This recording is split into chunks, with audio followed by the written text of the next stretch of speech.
আজকে আমি আপনাদের সাথে কাঁচা আমের কাঁচা আচার তৈরি করে দেখাবো, যে আচারটা একবার বানিয়ে সারা বছর কাঁচা আম খাওয়ার ফিল পাবেন। তো আশা করছি আজকের এই কাঁচা আচার রেসিপিটি আপনাদের অনেক ভালো লাগবে।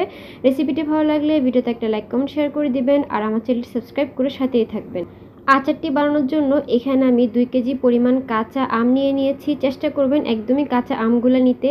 এরপর হচ্ছে আমগুলোকে খুব ভালোভাবে ধুয়ে পরিষ্কার করে আমের খোসাটা ছাড়িয়ে নিতে হবে। চেষ্টা করবেন আমের যে সবুজ অংশটা থাকে সেটা পুরোপুরি ফেলে দিয়ে আমের ছিলকাটা ছিলে নিতে।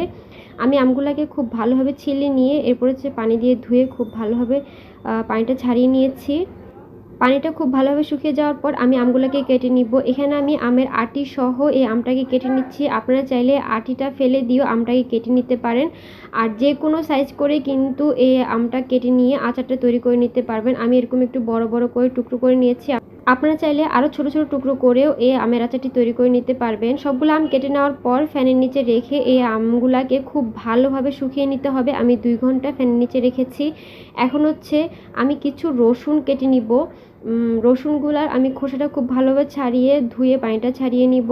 এখানে আমি 2 কেজি আমের জন্য 3টার মতো বড় রসুন নিয়েছি।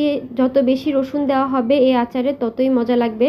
তো রসুনগুলো খুব ভালোভাবে ধুয়ে আমি হামানদিস্তায় থেতো করে নিচ্ছি। চেষ্টা করবেন হামানদিস্তা অথবা পাটে এভাবে করে থেতলে নিতে। পুরোপুরি মিহি করে বাটা যাবে না, তাহলে কিন্তু আচারটা নষ্ট হয়ে যাবে। এরপর আমি শুকিয়ে রাখা আমের মধ্যে এই রসুনগুলো দিয়ে দিয়েছি। এরপরে স্বাদমতো চিনিও দিয়ে চাইলে কিন্তু এই আচারটা পুরোপুরি চিনি ছাড়াও তৈরি করা যাবে, তবে আমাদের বাসায় টক কেউ পছন্দ করে না, তাই এখানে আমি চিনি দিয়েছি। এরপর স্বাদমতো লবণ দিয়ে সবগুলোকে খুব ভালোভাবে মাখিয়ে নিতে হবে। আমি আমের সাথে চিনিটাকে খুব ভালোভাবে একটু সময় নিয়ে নেড়েচেড়ে মিশিয়ে নিয়েছি। এরপর এর মধ্যে একটা ইম্পর্টেন্ট জিনিস হচ্ছে ভিনেগার। এখানে আমি 1/2 কাপের মতো ভিনেগার দিয়ে দিচ্ছি। এই আচারে কিন্তু ভিনেগার দিতেই হবে, তা না হলে কিন্তু আচারটা নষ্ট হয়ে যাবে। তো ভিনেগারটা দিয়েও আমি খুব ভালোভাবে আমের সাথে মিশিয়ে নিচ্ছি।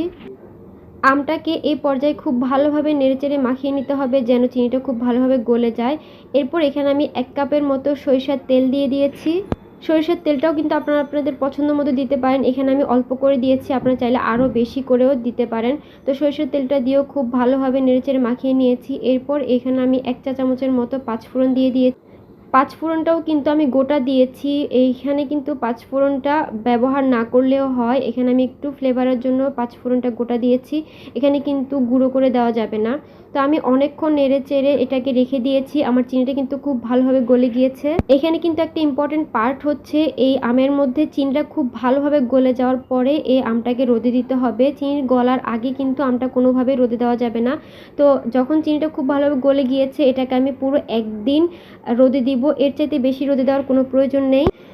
রোদের পরিমাণটা যদি অনেক বেশি কড়া থাকে তাহলে 1 দিন রোদে দিলেই হবে, আর যদি মিষ্টি রোদ থাকে তাহলে 2 দিন করে রোদে দিতে হবে। তো 1 দিন পুরোপুরি রোদে দেওয়ার পর আমার আমের আচারটা কিন্তু তৈরি হয়ে গিয়েছে। আমি আবার একটু খুব ভালোভাবে নেড়েচেড়ে মিশিয়ে নিয়েছি।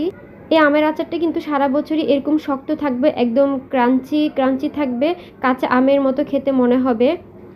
1 বছরের বেশি সময় কিন্তু এই আচারটা বাহিরেই ভালো থাকবে, আর যদি ফ্রিজে রাখেন তাহলে তো কোনো কথাই নেই। 3 থেকে 4 বছর এই আচারটা ফ্রিজে অনেক দিন ভালো থাকবে।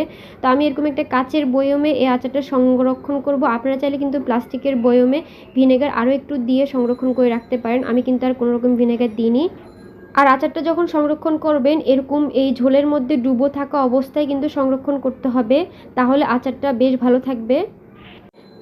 আশা করছি আজকের এই কাঁচা আমের কাঁচা আচার রেসিপিটি আপনাদের অনেক ভালো লেগেছে। রেসিপিটি ভালো লাগলে ভিডিওতে একটা লাইক কমেন্ট শেয়ার করে দিবেন আর আমার চ্যানেলটি সাবস্ক্রাইব করে সাথে থাকবেন।